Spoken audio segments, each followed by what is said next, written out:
Salam dari Jemaat Gemit Kemah Ibadat Air Nona.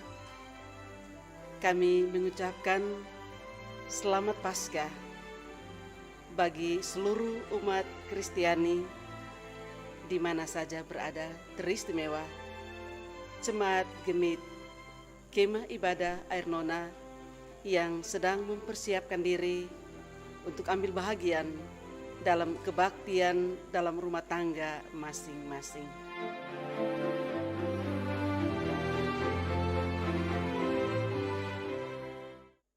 Salam, Bapak Ibu, jemaat Tuhan yang diberkati. Puji Tuhan, di pagi yang indah ini kita diberikan kesempatan untuk ada bersama-sama untuk menaikkan segala puji dan syukur kepada Tuhan, karena kasih dan penyertaan Tuhan luar biasa bagi kita semua. Di hari yang penuh sukacita ini, marilah bersama dengan semua umat Tuhan, kita siapkan hati untuk beribadah kepadanya. Kita akan membaca bagian Alkitab dari pertama Korintus 15, ayat 1 sampai ayat yang ke-19. Untuk itu, mari kita berdoa. Tuhan Allah Bapa Surgawi, Bapa pemberi kehidupan, di pagi yang indah ini, kami kembali ada dalam rumah-Mu. Kami mempunyai kerinduan yang dalam untuk membaca dan merenungkan firman-Mu.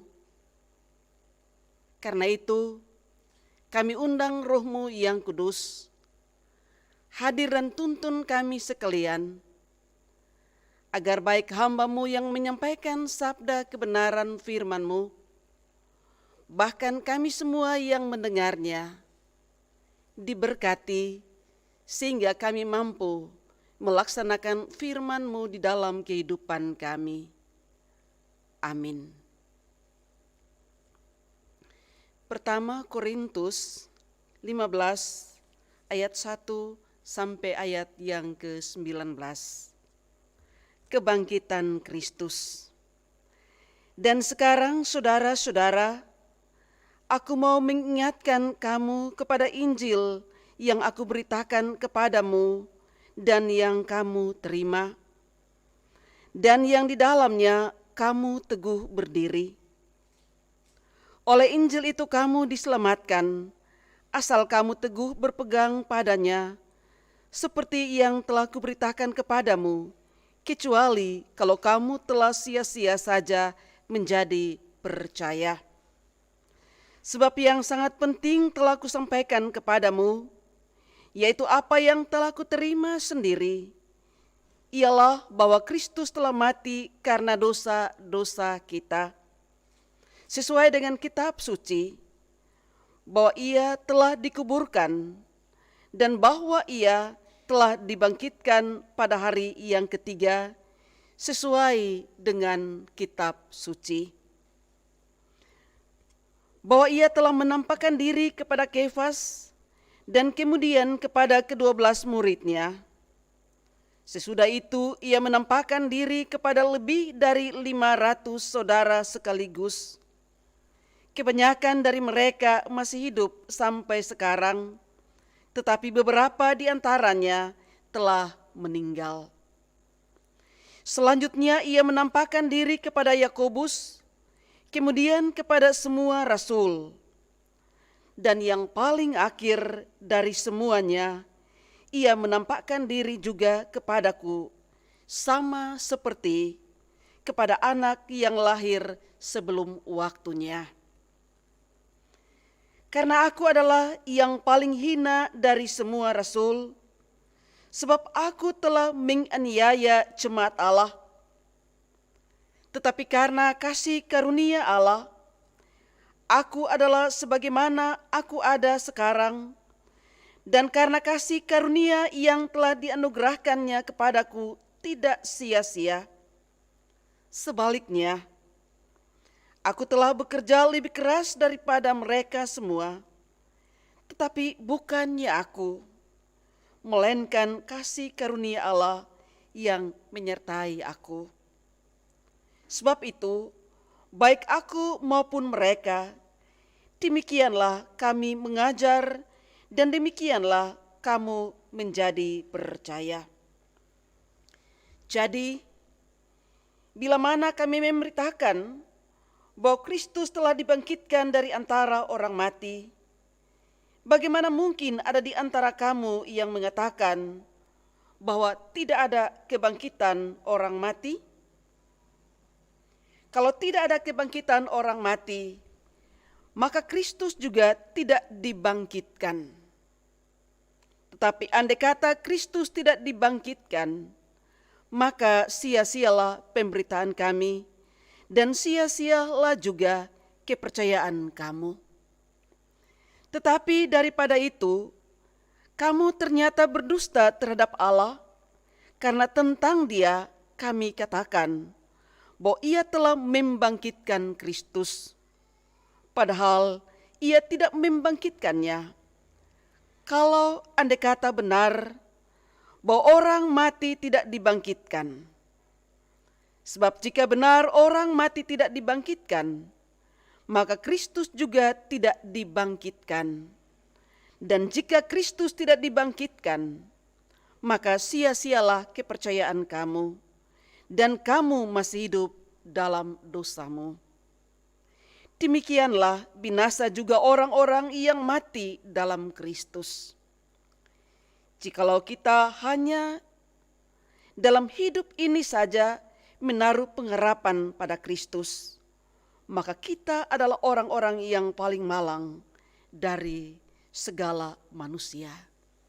Demikian jauh pembacaan firman Tuhan, dan yang dikatakan berbahagia adalah setiap orang yang mendengar firman Tuhan dan siap untuk mengaminkan firman Allah dalam hidupnya setiap hari. Haleluya. Bapak Ibu, jemaat Tuhan yang diberkati, Shalom. Puji Tuhan, kita diizinkan untuk ada lagi dan menaikkan puji syukur kepada Tuhan karena kasih sayang Tuhan. Seluruh umat Kristiani di dunia sedang merayakan Paskah. Namun, Paskah kali ini kita rayakan dalam suasana hati yang tidak tenang. Karena kita sedang berhadapan dengan ancaman virus corona yang sangat membahayakan kehidupan umat manusia. Tetapi berita kebangkitan Kristus memberikan harapan baru kepada kita bahwa Kristus telah mengalahkan kuasa maut. Karena itu, tema renungan dalam kebaktian pada Paskah pertama hari ini yaitu Yesus bangkit, ada harapan. Kekasih-kekasih Tuhan, pertanyaan bagi kita adalah, harapan seperti apakah yang masih ada di benak kita? Untuk menjawab pertanyaan ini, mari kita kembali memperhatikan pembacaan kita tadi. Pertama Korintus 15 ayat 1 sampai ayat yang ke-19.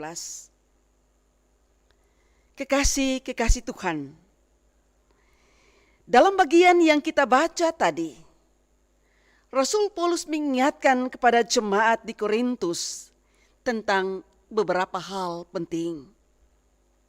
Yang pertama, Rasul Paulus menegaskan bahwa Kristus telah mati di kayu salib karena dosa-dosa kita. Apa maksudnya? Maksudnya adalah bahwa Yesus begitu mengasihi sehingga dia rela mengorbankan nyawanya untuk menebus dosa-dosa kita. Yesus mati tersalib bukan karena dosanya, tetapi karena dia mengasihi kita. Karena dia rela menebus dosa-dosa kita. Sehingga kita diperdamaikan kembali dengan Allah Bapa di sorga. Itu berarti bahwa misi Yesus melalui kematian adalah misi pendamaian. Tugas Yesus dalam mendamaikan Allah dan manusia telah selesai di atas kayu salib. Kita merayakan karya pendamaian itu pada Jumat Agung yang lalu. Lalu bagaimana dengan kita? Bagaimana dengan saudara dan saya? Sebagai orang-orang Kristen, kita perlu melanjutkan tugas pendamaian itu bagi orang-orang di sekitar kita. Itulah tugas yang harus kita emban selama kita ada dalam dunia ini. Kedua, Rasul Paulus juga menekankan bahwa Yesus telah dikuburkan dan juga telah dibangkitkan oleh Allah pada hari yang ketiga setelah kematiannya. Tentang kebangkitan Kristus, kitab-kitab Injil menulisnya secara lengkap. Sebagai bukti bahwa Yesus telah bangkit, maka Yesus telah menampakkan dirinya kepada banyak orang. Yesus menampakkan diri kepada Kefas, kemudian kepada ke-12 murid-muridnya, kepada Maria Magdalena, dan juga Maria yang lain. Yesus juga telah menampakkan diri kepada lebih dari 500 orang. Tetapi juga kepada Yakobus. Dan yang terakhir kepada Paulus. Saudara-saudaraku, Paulus mengatakan bahwa ada cukup banyak bukti, ada banyak saksi yang menyaksikan Yesus telah bangkit. Dengan demikian, jemaat Korintus tidak perlu ragu tentang kebangkitan Yesus. Saudara-saudara, mengapa hal ini perlu ditekankan oleh Rasul Paulus? Karena ada oknum-oknum tertentu di jemaat Korintus yang tidak percaya akan kebangkitan orang mati. Kita perhatikan pembacaan kita tadi, khususnya ayat 12. Bapak Ibu, saya tidak tahu apakah ada di antara kita yang masih ragu tentang kebangkitan Kristus? Saya hanya mau memberi pesan supaya jangan pernah kita ragu. Yesus benar-benar telah bangkit. Dan banyak orang bersaksi tentang kebangkitannya. Bahkan ada yang siap mati karena bersaksi tentang Kristus. Contoh, Stefanus, Paulus, dan juga Petrus. Mereka adalah orang-orang yang siap mati karena bersaksi tentang kebangkitan Yesus. Ketiga, apa makna kebangkitan Yesus bagi kita? kebangkitan Yesus sangat penting bagi kita. Kebangkitan Yesus memberikan harapan tentang kehidupan kekal di sorga. Kebangkitan Kristus memberikan harapan bahwa meskipun kelak kita akan mati, kita pasti mendapat tempat dalam kerajaan sorga. Kebangkitan Yesus menjadi tanda bahwa kuasa maut telah dikalahkan. Iblis tidak lagi berkuasa atas hidup kita. Iblis telah dikalahkan oleh kuasa kebangkitan Kristus. Karena itu, dalam kehidupan kita sehari-hari, marilah kita belajar untuk mengandalkan kuasa Yesus. Jangan pernah mengandalkan kekuatan kita sendiri ketika saudara dan saya mengandalkan kekuatan sendiri, maka kita akan jatuh. Tetapi saudara dan saya mengandalkan kuasa Kristus yang bangkit, maka kita akan memperoleh kemampuan untuk melawan kuasa iblis. Bapak Ibu, sidang jemaat Tuhan yang diberkati. Pertanyaan yang perlu kita renungkan adalah, apakah yang harus saudara dan saya buat sebagai orang-orang yang telah diselamatkan oleh Tuhan Yesus? Apa yang perlu kita lakukan sebagai orang-orang yang sudah dibangkitkan bersama kebangkitan Kristus? Untuk menjawab pertanyaan-pertanyaan di atas, mari saya ajak kita semua untuk belajar dari Rasul Paulus. Pertama, Rasul Paulus mengakui dengan jujur bahwa dia adalah orang yang paling hina. Ia berdosa. Ia seorang penganiaya jemaat Kristen.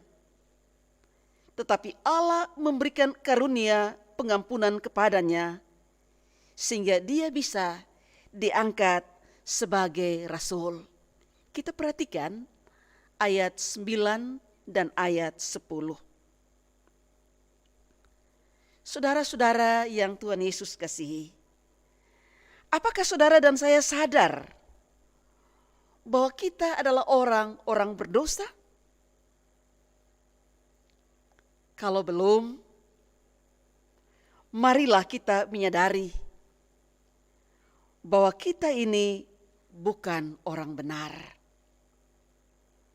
Kita bukan orang yang suci, tetapi kita semua adalah orang-orang berdosa.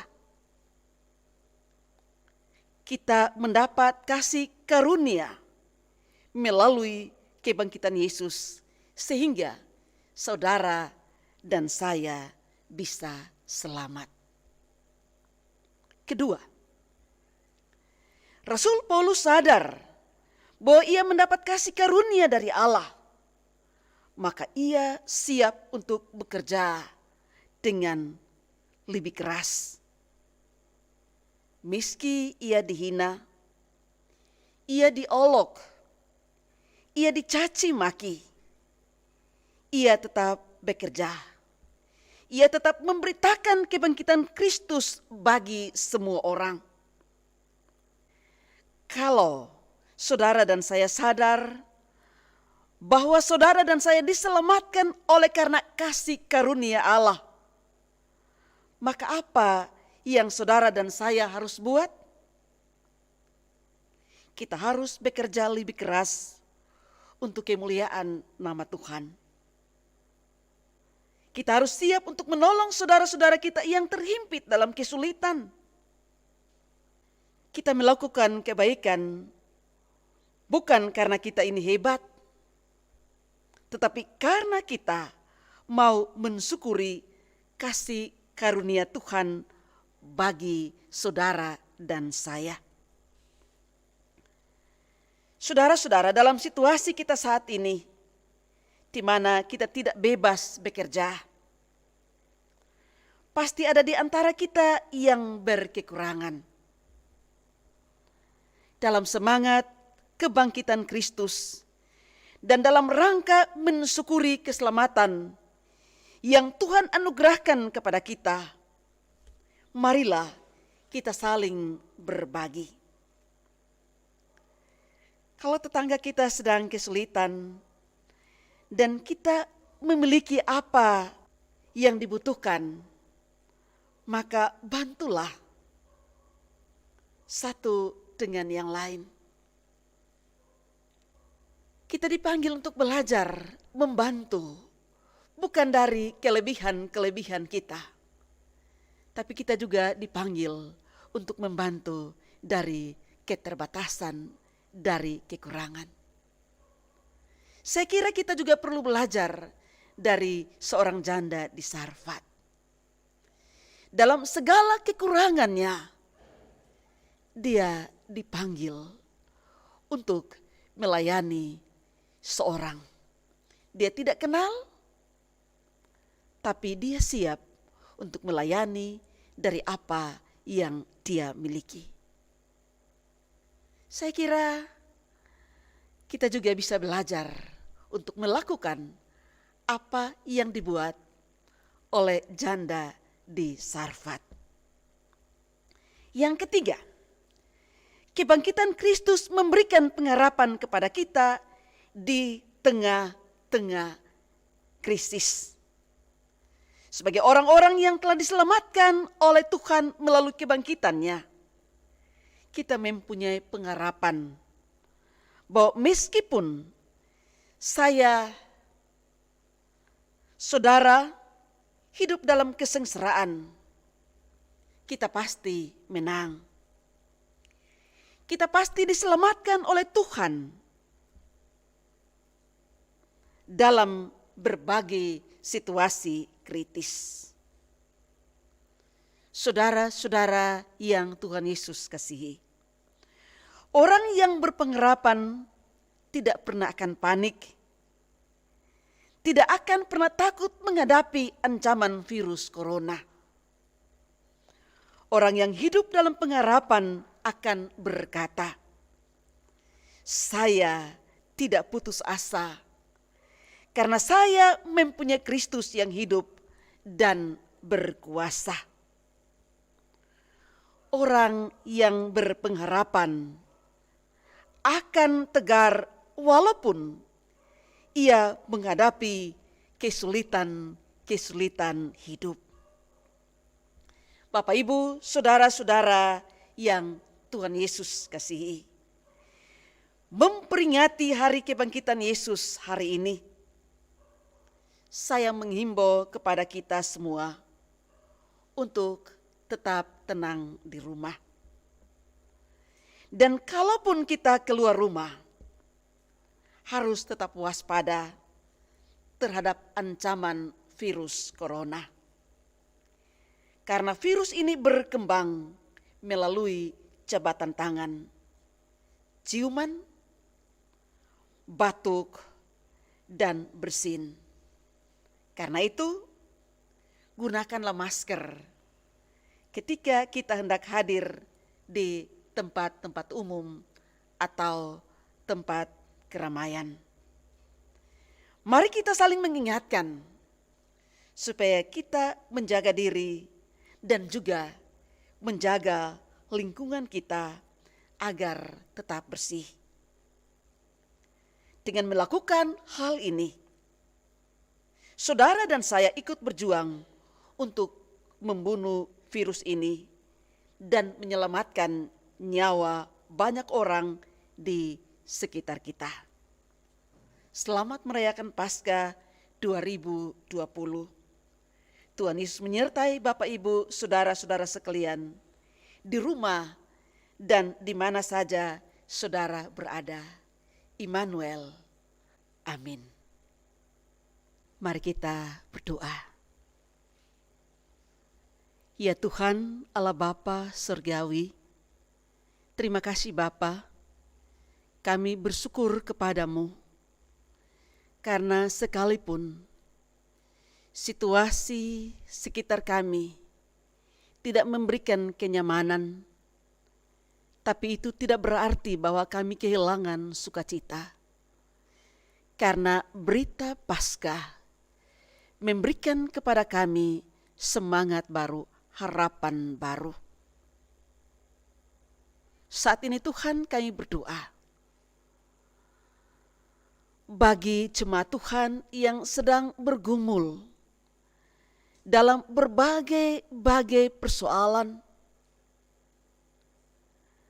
dalam upaya untuk memenuhi kebutuhan kehidupan mereka setiap hari. Dalam situasi yang serba sulit ini, ketika kita tidak bebas untuk melaksanakan sejumlah tugas dan tanggung jawab, sudah pasti ada banyak kesulitan yang kami alami. Tapi kami percaya Kristus yang bangkit akan memberikan semangat, memberikan kekuatan baru bagi umat Kristiani untuk tetap menaruh harapan kepada Kristus bahwa situasi yang sukar sulit seperti ini dapat kami lewati bersama-sama. Bukan karena kami hebat, tapi kami punya Kristus yang hebat. Kristus yang mampu menolong, menuntun kami untuk dapat melewati masa-masa yang sulit. Kami juga berdoa bagi pemerintah yang terus bekerja keras untuk menyelesaikan kemelut yang kami hadapi. Kami mohon kepadamu Tuhan, berikanlah pemimpin-pemimpin kami hikmat yang datang daripadamu. Tapi juga kami sebagai masyarakat, kami sebagai warga jemaat, kami juga harus belajar mentaati aturan-aturan yang telah diberikan oleh pemerintah kami, agar kami dapat membunuh perkembangan virus yang mematikan ini. Tolong kami, mampukan kami, biarlah kehidupan kami dapat menjadi berkat bagi sesama demi untuk kemuliaan nama-Mu.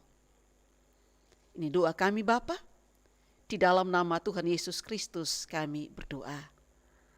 Amin.